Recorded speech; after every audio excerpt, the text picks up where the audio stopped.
Hi there guys, and welcome to today's episode of the Back in Shape podcast. Today we're going to be talking all about neck pain, giving you a rundown of how it comes about, some of the stresses and strains from daily activity that really create trouble for our necks long before we have any real neck pain.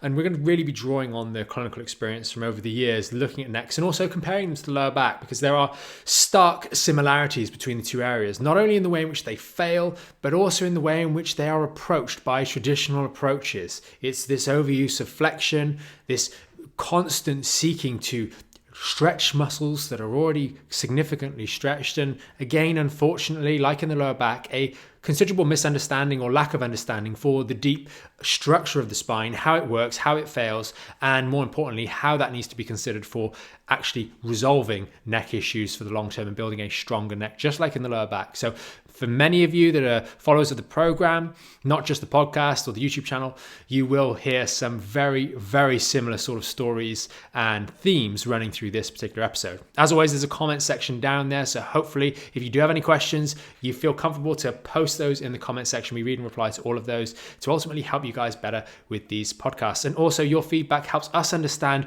what sort of topics, videos resonate most with you. And then we can sort of incorporate that into our plan going forward. So first and most important thing, we need to understand the structure of the neck. What is the structure of the neck? So I got the spine here, and I do apologize to those of you that are listening only. This is going to be another one of those episodes which is a little bit more visual. We want to look at the neck first and foremost and identify that we've got the spine here. From the side, we've got a backward bending curve. Now, compared to the lower back actually has more of an elliptical curve, meaning it has different amount of curve at the bottom of the lumbar spine than at the top of the lumbar spine. The neck is uniform. It's supposed to be a backward bending C shape, and this is the back of our skull here. Our jaw and face would be over here on the spinal model. And that is important because it's this natural backward bending curve. This is first developed when we start lifting our head as a newborn child. We start developing this backward curve. Remember, when we're in the uterus, as we're developing, we have one smooth forward bending rounding curve to our entire spine. It's with the actions as we go as a developing small child and then as a teenager, etc., that we actually develop these curves. But in most of us as adults, we should have this nice smooth C-shaped curve. What does that do? Well, we have a tremendous amount of ligamentous support. We've got the large ligamentum nuchae, we've got the interspinal ligaments, we've got many ligaments on the back part of the spine and relatively few on the front. Why? Because the primary role of this section of the spine is to load bear, and we have a lot supporting that curve to work in tandem with the muscles so that the spine can function effectively, to absorb shock, to move around, etc. Remember, just like in the lower back and other regions of the spine, these ligaments need to have tension running through them so that they hold this space. This spine obviously has a metal rod going through it. Hopefully yours doesn't, and instead you've got these ligaments that form and hold that space there so that it has a stable, tense system that the muscles can then act on and move it in different directions. And we have a huge range of motion in the neck, and this is one of the reasons why clinically we would always see the alignment issues with necks were often so much more in percentage terms worse than those in the lower back. Someone might come in with lower back with significant lower back pain of long-standing duration with significant degenerative change, disc bulges, etc. And their lumbar curve might only be reduced by say 50-60%, which is very significant for the lower back. But when we're talking about the neck, we'd have people coming in with reversed neck curves. Their neck is bending the wrong way. It takes such a long period of time of failed development and misuse to get the neck to eliminate all of its curve and start bending the wrong way, some as much as 150%. So you can see this neck actually bends backwards. Some people would come in, and this is more rare, of course, but significant so, that their neck was actually bending 20 degrees the wrong way, which creates all sorts of havoc. If I go back to those ligaments, the many ligaments on the back part of the spine to support this natural backward bending, when the neck is bending the opposite direction, those ligaments just can't do their fundamental job. So there is huge degrees of instability and a lot of difficulty in resolving neck issues when the alignment is so poor. If we look at the structure of the neck, we've got a tiny little spine here, much smaller than the lumbar spine. And we have a very large head, about the weight of a bowling ball on top of here. And anyone that's injured their neck will know that that weight all of a sudden becomes very, very obvious when we have a neck injury. And it's not so obvious when we don't. We take for granted the balance that should be going through this section of the spine, supporting the weight of the head fundamentally, effortlessly, because we're not aware of that weight on a daily basis. It's not just this network of the skeleton and the ligaments of the spine, but also the musculature around here that then supports that weight. When the fundamental strut is in the wrong position, we have a lot of problems. So how does this actually happen in daily life? Well, I've mentioned about the normal development of the curves. Well, nowadays in modern life, we have these smartphones all over the place. We spend hours on them every single day, looking down, checking social media, communicating for work or for pleasure, whatever the case may be, we're looking down all the time. And those ligaments are the things that dictate the rate of curve. It is nothing to do with the muscles, although the muscles influence that. The ligament balances or imbalances that we are designed with. Remember, when we were in utero, as a fetus, we had one shape, and then it was repetitive use of being in that crawling position for a long period of time that caused that adaptation. And it's repetitive use over months and years that causes the degradation, the incorrect adaptation. And we spend so much time nowadays looking down at our phones. The thing with the neck compared to the lower back, though, is that we might have some inflammation starting to build up. And let's say we've lost the curve in our neck.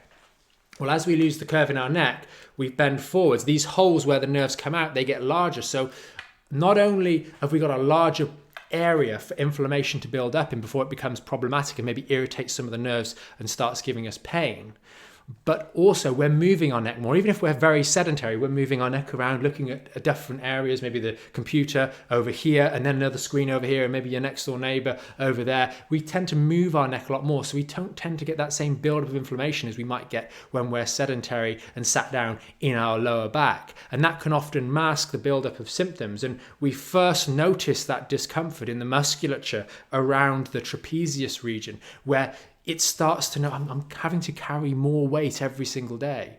The head, as I said, is the weight of a bowling ball. It's protruding forwards in many of us, maybe from desk-based work or otherwise, especially if we have a reversal in that neck curve. It's now very inefficient. And so those muscles are having to work harder every day to carry effectively a heavier head. The other thing to bear in mind as well is that this was a C-shaped curve. So if the muscles are designed to run from A to B in that C-shaped curve, if we straighten the curve, what happens to the distance those muscles are traveling? Now with muscles, that will increase, as if that wasn't obvious as me stretching my hand, and that means that those muscles are going to be in a relatively elongated position compared to the usual. And in that elongated position, they will be weaker. They will not be as strong as they are in a neutral position, and that also you have to bear that in mind for trauma. If naturally we're in a precarious position with the muscles in a disadvantageous position, not only are they going to be grumpy on a daily basis and be stiff, tense, sore, and we want to stretch those, we feel like we want to stretch those, we shouldn't because they're elongated and we need to be more wise to that, and I'll talk about that in a moment. But we're also in a position where any sort of traumas, knocks, whiplashes, they're less equipped, less poised to be able to deal with those in an effective manner. So it's more likely we're going to get trouble with those particularly disadvantageous events that might happen to all of us. But for us, our muscles are already in such a weak position because they've been elongated so much, it's problematic. Now that goes into that tension side of things, the common way that people will look to alleviate their neck pain. And that is that because these muscles are tense, because our head's forwards, maybe we've also then, because of the head going forwards, we load the discs more and we create injuries, micro traumas to those discs and the other ligaments that are trying to hold on but being stretched all the time. But also we have that tension through these muscles. So what do? A quick look on YouTube will tell you need to stretch those muscles more. So we pull down, we feel that stretching. Oh, it feels nice but sore and we're not really sure. And we continue to do that, stretching even more. And in the process of stretching, we're then compressing on these little discs on the front here, creating more trouble, especially if we've got any minor strains from previous injuries. We're going to re-aggravate that. And then we find, this isn't really working. I'm not getting any relief for my neck pain because my muscles are tense and sore. And I keep doing these stretches, but it's just not working. Well, one of the problems with this is that we have a lack of strength here. And maybe we've actually got normal strength muscles, but because we're putting them in such a compromised position every day, that normal strength is just not built to deal with a torrential assault of increased forces every single day. I use the example, if you're riding around on your moped, for example, around town, your moped's going to be fine. It's used to carrying you. You're a normal weight. You're maybe a bit heavier than most, but it's fine. It manages. The engine's not too unpleasant. But if you're walking around or riding around on your moped every day, pulling a trailer full of a ton of stuff because you've got increased strain because your head's going forwards, that moped is going to get really, really grumpy. It's going to get tense, it's going to get noisy, it's going to get screechy. The engine's going to burn out, just like these muscles up here. Now, we don't need to stretch them more. We need to take the load off. And how do we do that? Well, we're not going to get into specific conditions in this particular live stream, this particular podcast episode, but I will talk about some general principles because they will apply to those specific conditions. Whether it's a disc bulge, some degree of minor strain, whether it's a trapped nerve, which is very similar to that sciatica in the lower back, what's trapping it, we need to understand that. Whether it's stenosis of the spinal column in some degree caused by something, again, we need to understand what causes the stenosis, what causes the trapped nerve. Invariably, it's something to do with inflammation in that area, maybe some bony spurs, and maybe some disc material, degenerate or bulging or something in between. But the principles are we need to take strain off. And what that can mean is a number of things. It can mean reassessing our posture. You will hear online in many places that, posture doesn't matter. Posture exerts pressure. Different postures exert more pressure. Posture does make a difference to the mechanical load. Although you may have, prior to your injury, been conditioned for really bad posture because you had lots of strong muscles that were stronger than the average and your ligaments had kind of calcified a little bit to deal with that constant strain. Yes, you do sometimes see that on x-rays where the ligaments on the back here almost create this little protuberance that's even larger because they've calcified, because they've been pulled on for so long, so badly. But I digress. We want to take pressure off that structure. And that doesn't mean pulling the chin towards chest.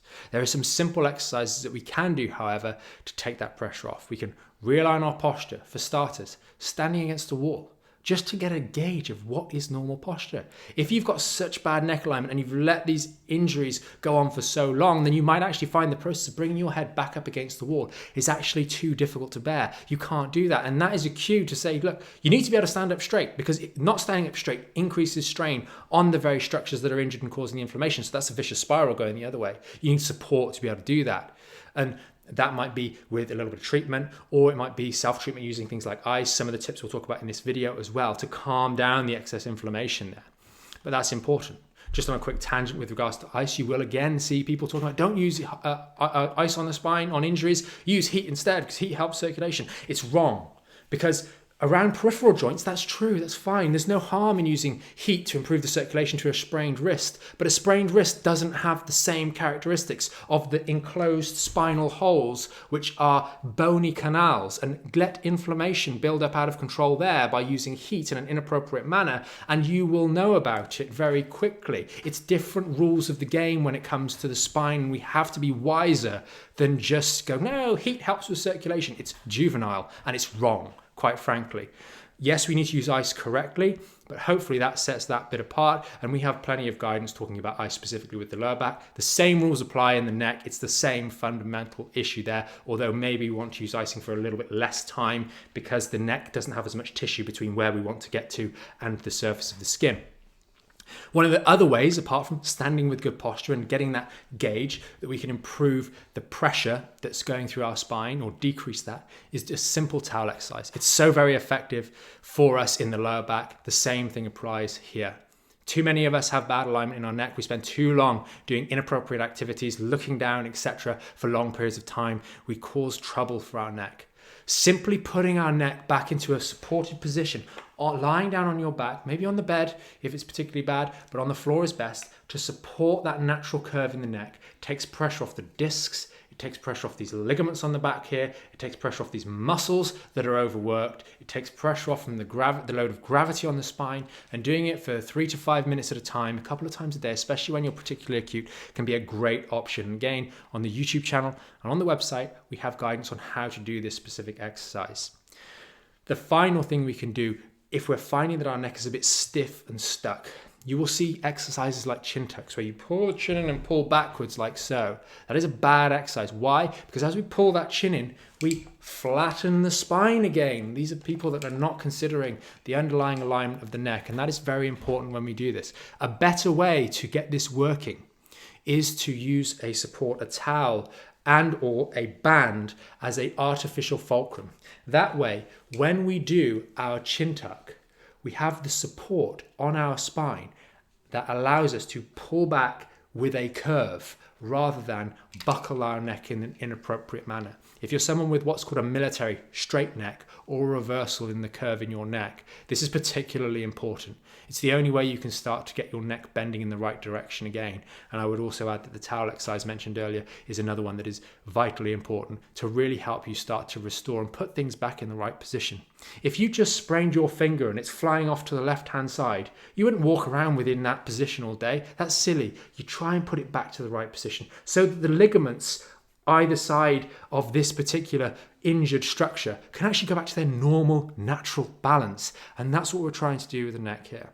Now, if you're watching this or listening to it on one of the platforms that's not our website, there'll probably be a link in the description. You can head over to the website, and down at the bottom of the page on this particular episode of the podcast, there'll be 3 steps that you can follow to take immediate action and start helping your neck. It just goes into things in a little bit more of a clear and concise manner. It's free. Just check it out. It's on the bottom part of this particular page, link in the description. So hopefully this has been a enlightening and a thought-provoking episode of the Back in Shape podcast. I know it's the neck is a bit of a different topic, but it is something that's helpful. And understand, please, that what I'm talking about, although in some areas it's a little bit provocative, talking about the alignment, etc., that's based on literally thousands of individual necks, seeing patients, many of whom that used to visit us in the clinic and other clinics over the years have always come in with accompanying neck pain or back pain with accompanying images of their cervical or lumbar spine. So we have this unique insight into what's actually going on. Many of the people that will